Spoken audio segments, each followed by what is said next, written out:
श्रीवर्धमानाय निर्धूतकलिलात्मने सालोकानां त्रिलोकानां यद्विद्यादर्पणायते पूज्याति पूज्येर्यतिभिः सुवन्द्यं संसारे गम्भीरसमुद्रसेतुं ध्यानेकनिष्ठं गरिमागरिष्ठम् आचार्यवर्यं प्रणमामि नित्यम् आचार्यवर्यं प्रणमामि नित्यम्। जय बोली देवादिदेवी खजारण श्री चंद्र प्रभा भगवान की। जी बोलिए परम पूज्य 20वीं सदी के प्रथमाचार्य चारित्र चक्रवर्ती आचार्य श्री शांति सागर जी महाराज की। जी बोलिए परम पूज्य वात्सल्य वारिधि आचार्य गुरुवर श्री वर्धमान सागर जी महाराज की। श्रीमद् जैन धर्म की।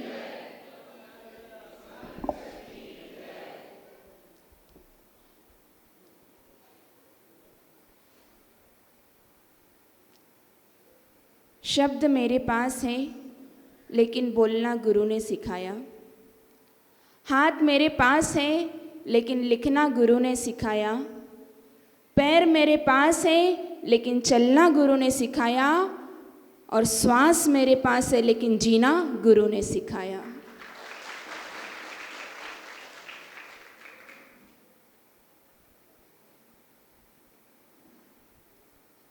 महिला समाज में सभी आ जाते हैं। तो महिला समाज जैनाचरण और प्राचीन आदर्शों को किस प्रकार अपनाएं तथा धर्म के प्रति जागृत रहे, इस विषय पर आज चर्चा करनी है। पूरी महिला समाज हमारी प्राचीन सभ्यता को कैसे अपनाए और धर्म के प्रति कैसे जागृत रहे। आज के इस फैशन युग के प्रभाव में हमारे पास बहुत सारे भौतिक साधन उपलब्ध हो चुके हैं और इस फैशन युग में महिला समाज की लाज लुटती जा रही है। संस्कृति खत्म होती जा रही है और महिला समाज की लाज लुटती जा रही है। इतना ही नहीं, हमें अपने जीवन को भी खोना पड़ रहा है। बहुत बड़ा प्रश्न चिन्ह लगा हुआ आज पूरी समाज के बीच में कि हम अपना अस्तित्व खो रहे हैं। हमें अपने जीवन से भी हाथ धोना पड़ रहा है। सिर्फ एक ही कारण कि आज का फैशन युग। हम भूल गए कि हमारी लाज क्या है। हम भूल गए कि हमारे संस्कार क्या है। हम भूल गए कि हमारा परिवार कैसा है, हमारे गुरु कैसे हैं और हमारे भगवान कैसे हैं। सब कुछ हम भूलते चले जा रहे हैं। भारतीय संस्कृति में महिलाओं का कार्य क्षेत्र घर पर ही बताया गया है। जो हमारी भारतीय संस्कृति है उसमें महिलाओं का कार्य क्षेत्र घर पर ही बतलाया गया है। लेकिन आज क्या है? जॉब। उच्च शिक्षा को ग्रहण करके हम लोग बड़ी बड़ी जॉब ढूंढने में लगे हुए हैं। उसके पीछे हमें घर छोड़ना पड़ता है, परिवार छोड़ना पड़ता है, संस्कारों को छोड़ना पड़ता है, क्योंकि वहाँ पर जॉब करना है तो अकेले जाना है। सब कुछ छोड़ना पड़ता है एक जॉब के पीछे। तो हम अपने परिवार से दूर हो रहे हैं। पहले का जमाना था, वक्त की बात है, समय बदलता जा रहा है। पहले जब घर में शादी विवाह हुआ करते थे तब घर की महिलाएं भोजन बनाती थी और भाड़े की महिलाओं को नाचने के लिए बुलाया जाता था। लेकिन आज समय बदल चुका है। अब भाड़े के लोगों को खाना बनाने के लिए बुलाया जाता है और घर की महिलाएं नाचती है। हंसने की बात नहीं है। विचार कीजिए आप लोग, जितनी भी पुरानी महिलाएं दादी लोग हैं, आप लोग देखिए, आज भी उनके पैर सही है, घुटने अच्छे से काम कर रहे हैं, तो वो लोग पहले अपने घर के सारे कार्य करती थी, भोजन बनाती थी, स्टैंडिंग किचन नहीं हुआ करता था, नीचे बैठकर रसोई घर में काम करती थी, तो आज भी वह स्वस्थ है। लेकिन आज वक्त बदल जा रहा है, प्रतिदिन नई नई दिशाओं में वक्त बदलता जा रहा है। महिलाओं में 4 रिश्ते बताए गए हैं, माँ, धर्मपत्नी, बेटी और बहन। ये 4 ही रिश्ते हैं। रिपीट करेंगे, माँ, बोलो आप लोग, धर्मपत्नी, बेटी और बहन। ये 4 ऐसे महिला जीवन में ये 4 पवित्र रिश्ते बताए गए हैं। सबसे पहले कौन आती है? माँ। माँ का स्थान सर्वोच्च स्थान है, क्योंकि मातृ शक्ति ही पुरुषों की जन्मदात्री है। अगर माँ नहीं होगी तो कोई नहीं होगा। तो माँ का स्थान सर्वोच्च स्थान है। आज हम देख लें, 24 तीर्थंकर होते हैं, उन्हें किन्ने जन्म दिया? चक्रवर्ती होते हैं, कामदेव होते हैं, बलभद्र होते हैं, नारायण होते हैं, प्रति नारायण होते हैं। जितने भी महापुरुष हुए हैं, उन्हें जन्म देने वाली कौन है? माँ। जितने भी बड़े बड़े आचार्य हुए हैं, तो क्या सामान्य माँ नहीं है वो संस्कारों से युक्त माँ है। आज की माँ की जैसी वो माँ नहीं थी। अगर आज की माँ जैसी माँ होती तो इतने बड़े बड़े महापुरुषों का जन्म नहीं हो पाता। जिन सेनाचार्य जैसे महापुरुष, रवि सेनाचार्य जैसे महापुरुष, और किसकी बात करें, आज 20वीं सदी में परम पूज्य चारित्र चक्रवर्ती आचार्य श्री शांति सागर जी महाराज जी। अगर माँ सत्यवती उन्हें संस्कारों से उनका जीवन संस्कारित नहीं करती तो वे आज मुनि धर्म का प्रकाश नहीं कर सकते थे। तो उन माँ सत्यवती को भी हम स्मरण करेंगे, उनका भी स्मरण करेंगे कि उन्होंने ऐसे महापुरुष को जन्म दिया, जिनके कारण आज पूरे भारतवर्ष में निर्ग्रंथ मुनि विहार कर पा रहे हैं। तो एक माँ है। माँ के लिए और भी बहुत कुछ कहा गया है। इसके बाद होती है धर्मपत्नी। एक और घर को संभालती है, तो दूसरी ओर पति के साथ जुड़कर धर्म कार्य में अपना सहयोग देती है। या तो पति के साथ जुड़ती है या फिर पति को जोड़ती है, क्योंकि वो धर्म पत्नी है। तो धर्म पत्नी अगर आप बनेंगे तब कहीं जाकर के परिवार सुसंस्कारित हो सकता है और वो परिवार को संवार सकती है, सुधार सकती है। तो धर्म पत्नी की भी उतनी ही आवश्यकता है।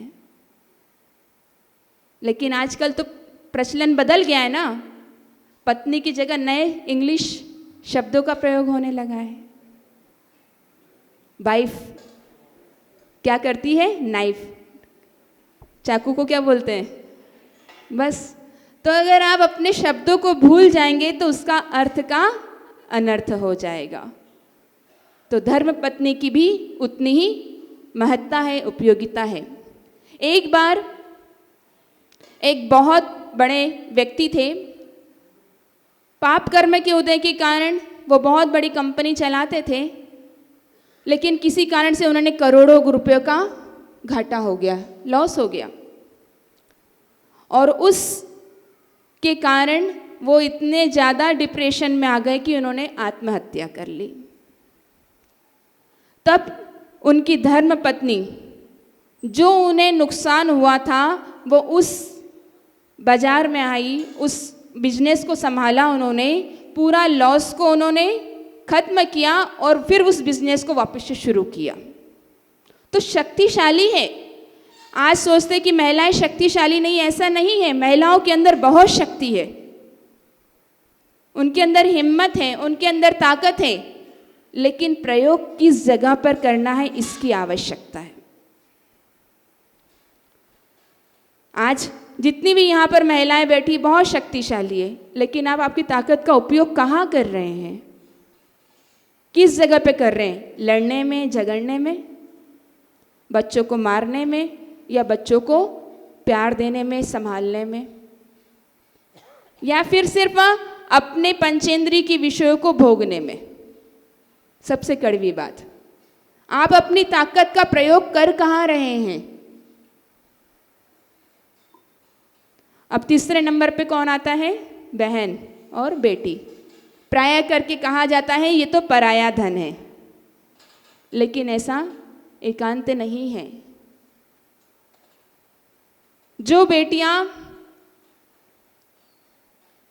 शादी नहीं करती है, अभी तक घर में है, वे भी अपने माता पिता की सेवा करती है, गुरुजनों का सम्मान करती है। जो उन्हें बचपन में संस्कार मिले हैं उन्हें स्मरण करते हुए अपने जीवन का यापन करती है। सिर्फ ऐसा ही नहीं है कि बेटी तो पराया धन है, एक न एक दिन उन्हें जाना ही पड़ेगा। आज हमारे पास ऐसे कितने सारे उदाहरण हैं। आदिनाथ भगवान की बेटी ब्राह्मी और सुंदरी, जो बाल ब्रह्मचारिणी रह करके आर्य का दीक्षा को धारण करी। 20वीं सदी में ऐसी कितनी महान महान आर्यिकाएं हमारे बीच में हैं जिन्होंने परिवार नहीं बसाया, जिन्होंने अपने माता पिता परिवार का गौरव बढ़ा करके आर्य का दीक्षा को धारण किया। ऐसी आर्य का ज्ञानमती माता जी, आर्य का विशुद्धमती माता जी, आर्य का जिनमती माता जी, आर्य का प्रशांतमती माता जी, ऐसी अनेक विदुषी आर्यिकाएं हमारे बीच में हुई जिन्होंने जिन धर्म की पताका को संपूर्ण विश्व में फैलाया है। तो आज हम उन माताजियों को भी स्मरण करेंगे। वो भी तो किसी की बहन थी, वो भी तो किसी की बेटी थी, लेकिन उन्होंने अपने कुल की रक्षा करते हुए इस जैन धर्म के प्रचार प्रसार में अपना पूरा जीवन यापन कर दिया।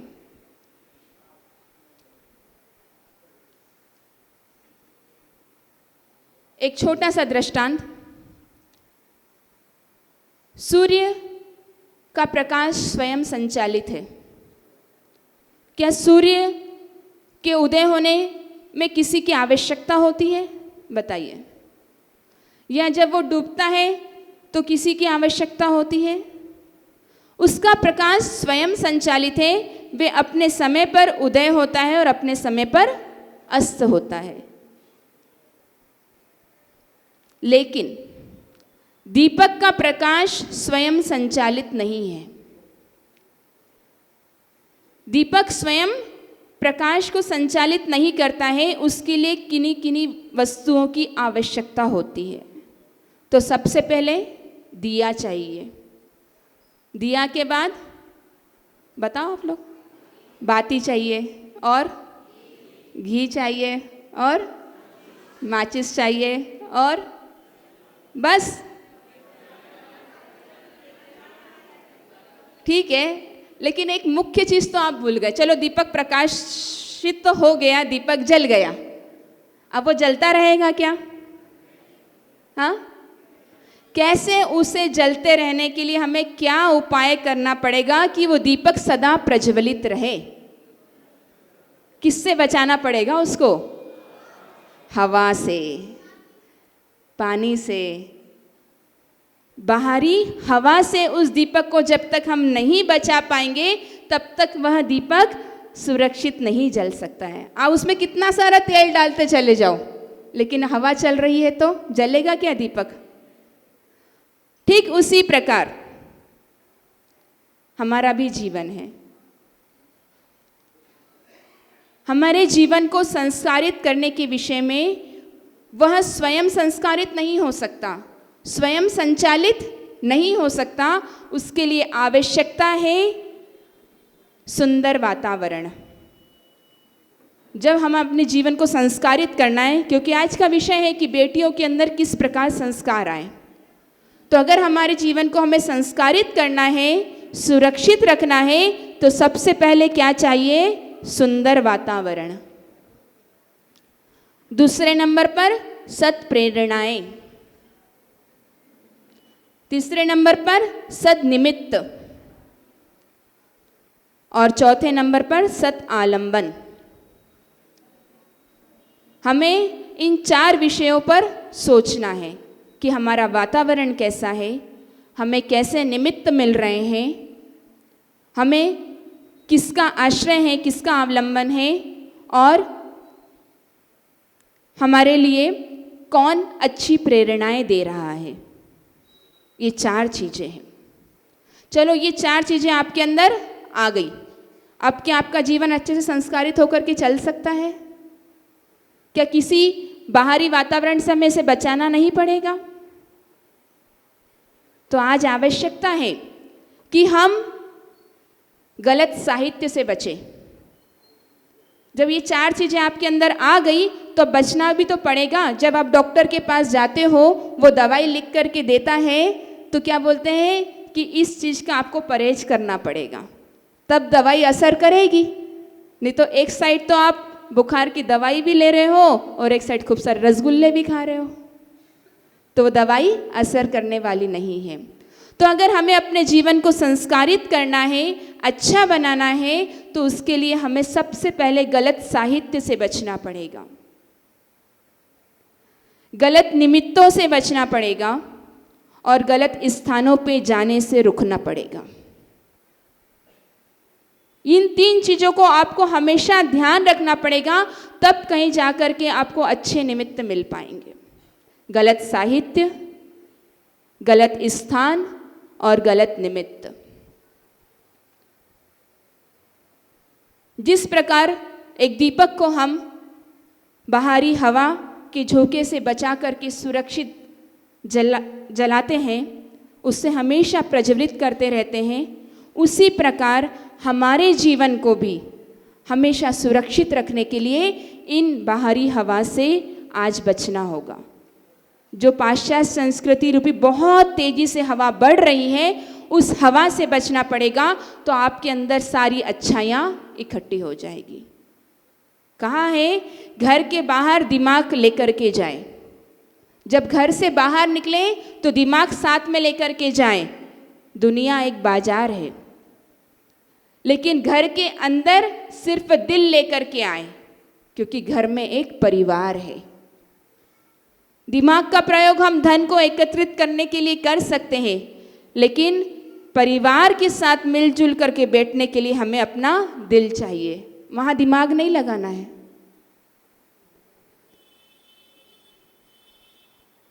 धन तो कैसे भी एकत्रित किया जा सकता है, लेकिन संस्कार परिवार से ही एकत्रित करने को मिलेंगे। संस्कारों का बीजारोपण परिवार से ही होगा। आज यहाँ पर 4 समुदाय हैं, माँ भी है, धर्मपत्नी भी है, बेटी भी है और बहन भी है। तो आप लोग को आज जागने की आवश्यकता है। गुरु चरणों में आकर के अपने आप को संस्कारित करने की आवश्यकता है, बाहरी हवा से बचने की आवश्यकता है। अगर आप इस परहेज के साथ अपने जीवन का यापन करेंगे तो सुनिश्चित बात है कि आपका जीवन में बहुत ही अच्छे रूप से संस्कार का बीजारोपण हो जाएगा। अभी भी कोई बात नहीं है, अगर आप आज से भी शुरुआत करेंगे तो भी आपका जीवन अच्छा बन सकता है। शुरुआत हमें स्वयं को करनी पड़ेगी। आप अपने आजू बाजू वालों को मत बोलिए या उनकी तरफ दृष्टि मत रखिए कि ये तो ऐसा करते हैं, मैं ऐसा क्यों करूं। हमारे घर में हमारी मम्मी तो टीवी देख करके भोजन करती, तो हम बिना टीवी देखे भोजन क्यों करें। स्वयं से शुरुआत करनी पड़ेगी। आप लोगों को, आपके बच्चों को संस्कारित करना है तो आपको कुछ दिन के लिए, कुछ समय के लिए, कुछ घंटों के लिए मोबाइल से दूर रहना पड़ेगा। तो अपने आप उन बच्चों के अंदर भी वही संस्कार आएंगे।